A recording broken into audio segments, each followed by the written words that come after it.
Case था जिसमें हमारा जो क्लाइंट है उसकी मैट की यानी चटाई की फैक्ट्री उन्होंने जो उस कंपनी वालों ने क्या किया वो चेक को बैंक में लगाया और वो चेक बाउंस हो गया। तो उस कंपनी वालों ने अंडर सेक्शन 138 यानी 138 ऑफ एनआई एक्ट के तहत नेगोशिएबल इंस्ट्रूमेंट एक्ट के तहत केस फाइल कर दिया हमारे क्लाइंट के ऊपर लगा। उसके बाद में वहां उस एरिया में भूकंप आ गया। तो जो हमारे जो क्लाइंट की जो फैक्ट्री है उसकी फैक्ट्री की छत ने काफी कर्जा हो गया था उसको। पैसे मांगने वाले आ रहे थे, उसको टेंशन में उसको हार्ट अटैक आ गया। लेकिन हमने उसकी पूरी सपोर्ट करी, हमने उसको 3 सवा 3 साल निकलवा दिए, डिले करवाया केस काफी। उस डिले की वजह से जो दूसरी कंपनी थी जिसने चेक लगाया था उसने घुटने टेक दिए। उसको हमने 5 लाख रुपए का जो चेक था उस 5 लाख रुपए के चेक में 3 लाख रुपए में हमने कॉम्प्रोमाइज करवाया। केस था जिसमें हमारा जो क्लाइंट है उसकी मैट की यानी चटाई की फैक्ट्री थी और उसमें उसने नई नई फैक्ट्री लगाई थी। और जो फैक्ट्री लगाई थी तो उसमें जो चटाई जो बनाते हैं उसके लिए रॉ मटेरियल चाहिए होता है। वो रॉ मटेरियल उसने दूसरी कंपनी से लिया था।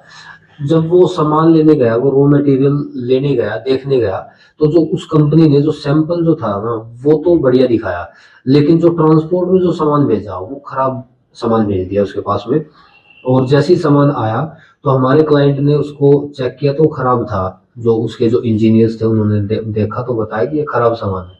तो उसने उस कंपनी को फोन किया, काफी फोन करने के बाद अननोन नंबर से फोन किया, तब उसने उन्होंने फोन उठाया और उसको काफी धमकाया, काफी धमकी दी कंप्लेन करने के लिए। लेकिन फिर भी उस कंपनी ने वो सामान लेने से मना कर दिया।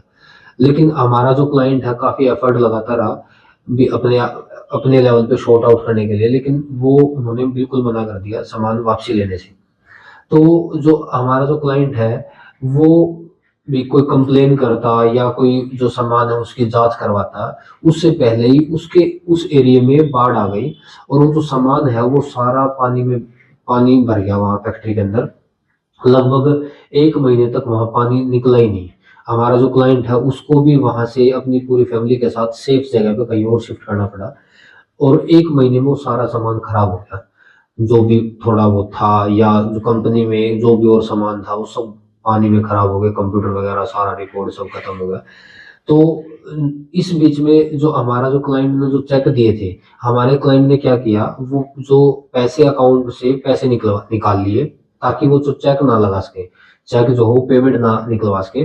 तो उन्होंने जो उस कंपनी वालों ने क्या किया, वो चेक को बैंक में लगाया और वो चेक बाउंस हो गया। तो उस कंपनी वालों ने अंडर सेक्शन 138 यानी 138 ऑफ एनआई एक्ट के तहत नेगोशिएबल इंस्ट्रूमेंट एक्ट के तहत केस फाइल कर दिया हमारे क्लाइंट के ऊपर। हमारे क्लाइंट के पास में संबंध गए और फिर ये हमारे पास में आया। तो जब ये हमारे पास आया था इसने हमसे 1 साल के लिए बोला था, 1 साल डिले करवाने के लिए, केस को कैसे भी करके डिले करवाने के लिए बोला था। हमने इसके 3 साल निकलवा दिए।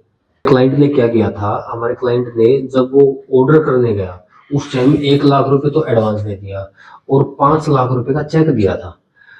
तो वो कंपनी चेक से वो पेमेंट निकलवा ना ले, इसलिए हमारे क्लाइंट ने अकाउंट से सारे पैसे निकाल लिए और 5 लाख रुपए का जो चेक था वो बाउंस हो गया। तो उस कंपनी ने अंडर सेक्शन 198 ने under section 138 of NI act negotiable instrument act के तहत केस फाइल कर दिया हमारे क्लाइंट के ऊपर। हमारे क्लाइंट के पास में संबंध गए, क्योंकि जो हमारा जो क्लाइंट है वो पहले तो बाढ़ आ गई, सारा लॉस हो गया उसको। 1 साल तक 1 डेढ़ साल उसको उसमें रिकवर होने में लगा, लॉस रिकवर करने में लगा। उसके बाद में वहां उस एरिया में भूकंप आ गया। तो जो हमारे जो क्लाइंट की जो फैक्ट्री है उसकी फैक्ट्री की छत गिर गई। और वो तो शुक्र है भूकंप जो है वो रात को आया था और उस टाइम कोई भी एम्प्लॉय नहीं था फैक्ट्री के अंदर, तो किसी को चोट वगैरह नहीं लगी। लेकिन सामान सारा टूट गया, सारा मलबे में दब गया, कंप्यूटर वगैरह सारा सामान जो था वो सारा दब गया, मशीन वगैरह। तो इतना फिर से नुकसान हो गया उसको। लगभग एक सवा साल 1.5 साल फिर उसको रिकवर होने में लगा। और लोग उसको पैसे मांगने, काफी कर्जा हो गया था उसको, पैसे मांगने वाले आ रहे थे, उसको टेंशन में उसको हार्ट अटैक आ गया। लेकिन हमने उसकी पूरी सपोर्ट करी, हमने उसको 3 सवा 3 साल निकलवा दिए, डिले करवाया केस काफी। उस डिले की वजह से जो दूसरी कंपनी थी जिसने चेक लगाया था उसने घुटने टेक दिए उसको हमने 5 लाख रुपए का जो चेक था, उस 5 लाख रुपए के चेक में 3 लाख रुपए में हमने कॉम्प्रोमाइज करवाया। जैसे उस कंपनी ने, दूसरी जो कंपनी है, उन्होंने घुटने टेक दिए, कॉम्प्रोमाइज पे आ गए वो। तो हमने 5 लाख रुपए का जो चेक था, उसको हमने 3 लाख रुपए में कॉम्प्रोमाइज करवा दिया।